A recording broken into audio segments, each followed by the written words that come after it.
The bulldozer's growl tore through our quiet cul-de-sac like it was ready to claw the earth apart and hurl it into oblivion.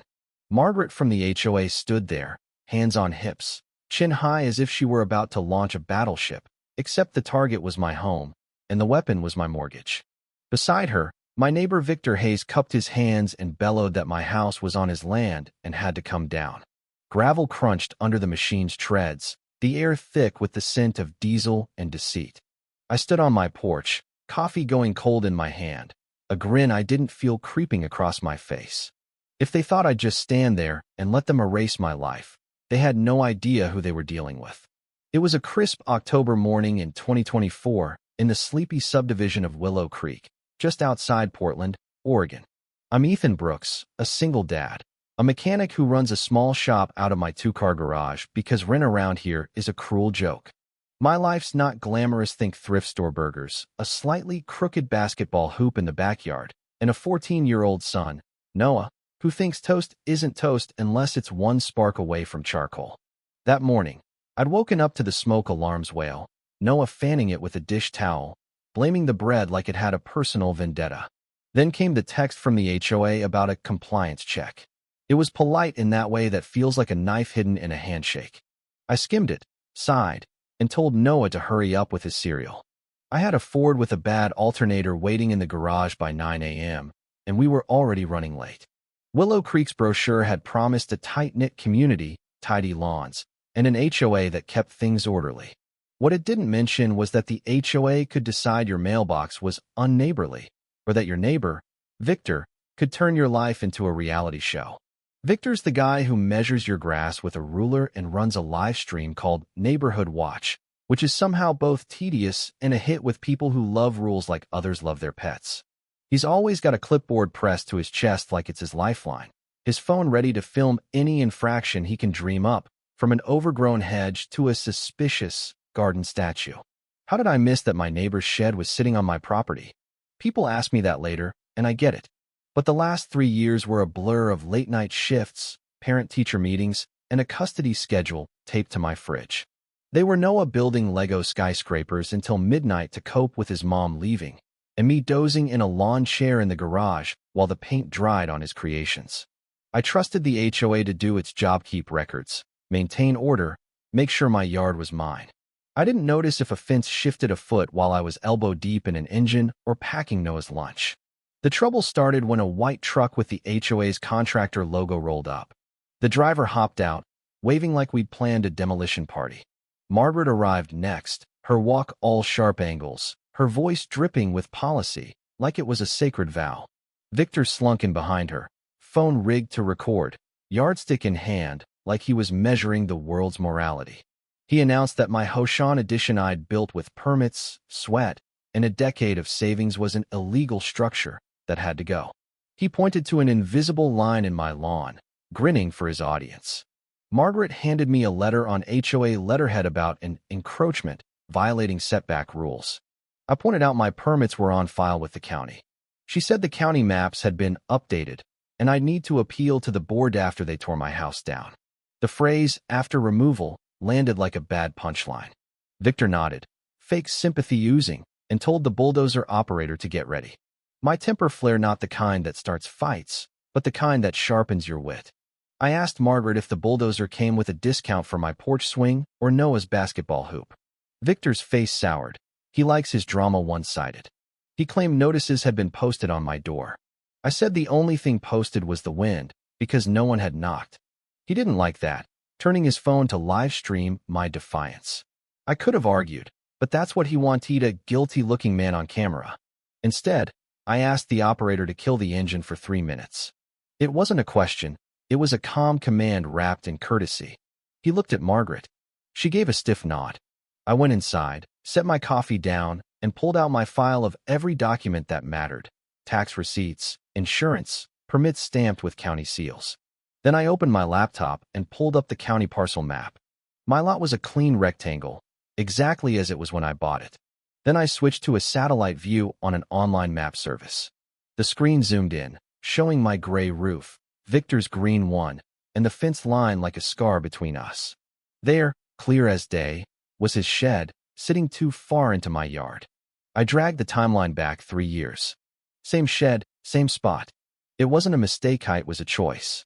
I saved screenshots, named the folder something a lawyer wouldn't smirk at. Evidence. Back outside, I held up my phone and the permits. The operator glanced at the sky, like he sensed a storm. Margaret's eyes narrowed as I showed her the satellite view, the shed squatting on my land like an uninvited guest. Victor tried to talk over it, waving his yardstick, muttering about alleged violations. But the operator's soft whistle said it all doubt had entered the chat. I told them I'd be filing a dispute with the county, and any move on my house would be willful destruction. Margaret swallowed hard. Victor looked at the operator like he expected cash to fix his courage. It didn't. I walked back to my porch, Noah's face pressed to the window, giving me a look that trusted me even if he didn't get the game.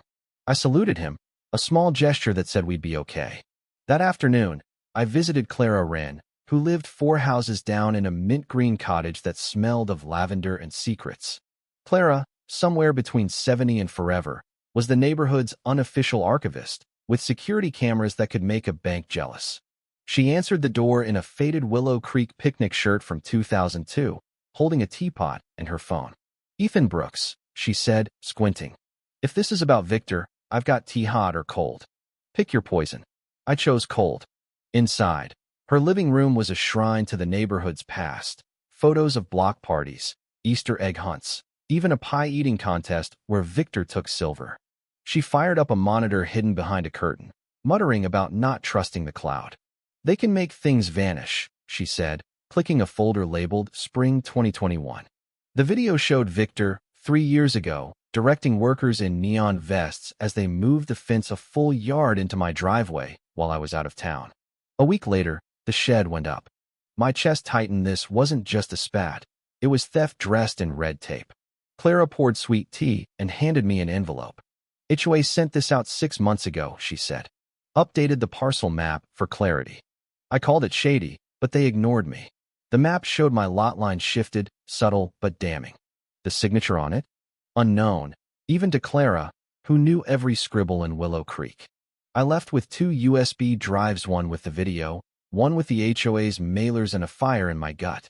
I spent the next day building a timeline on my garage workbench, index cards pinned to a corkboard I borrowed from Noah's science project. The fence move, the shed, the map amendment. It was a scheme so blatant it was almost dull. But dull doesn't win battles, drama does. I held off confronting the HOA, letting Victor think he had the upper hand. Meanwhile, their Facebook page posted a blurry photo of my driveway, captioned about unapproved modifications, threatening property values. No names, but everyone knew. Comments dripped with fake sympathy. So sad when rules aren't followed. I saved them all. The more they painted me as the villain, the harder they'd crash. The next HOA meeting was a pressure cooker.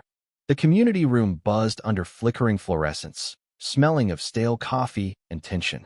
Victor was there, clipboard in hand, yardstick propped like a scepter. Margaret shuffled papers with the precision of a card shark. I sat quietly, letting my pulse settle, my folder heavy with proof. When Margaret called the agenda item encroachment on Lot 22, my address, Victor leapt up, waving his altered map, preaching about fairness and standards. He went live, telling his viewers, "We all play by the same rules." I stood slowly, folder in hand, voice steady. "This is the original county map from when I bought my home," I said, laying it beside Victor's version. "This is what I've paid taxes on for 10 years. Notice the 2.5-foot difference." Murmurs spread. I slid out my permits, stamped and dated. No violations until someone redrew the line. Then I played Clara's video on my phone, Victor directing the fence move. Gasps rippled through the room. I showed the amended map's payment record, a personal check from Victor Hayes. "This wasn't a mistake," I said. "It was a plan."